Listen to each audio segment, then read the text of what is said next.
এই দেখুন বন্ধুরা, আমাদের গাছের কলা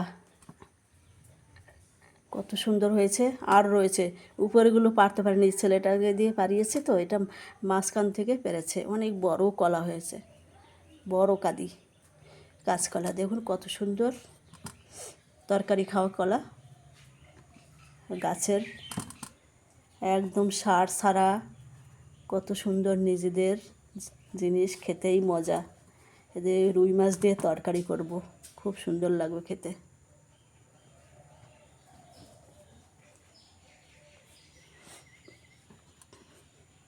এই কলাগুলো দেশি কলা, আর ওই যে বাজারে যে বড় বড় কলা থাকে, ওই কলাগুলো হচ্ছে হাইব্রিড, আর এটা দেশি।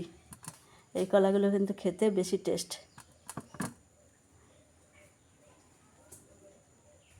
কত বড় হয়েছে দেখুন।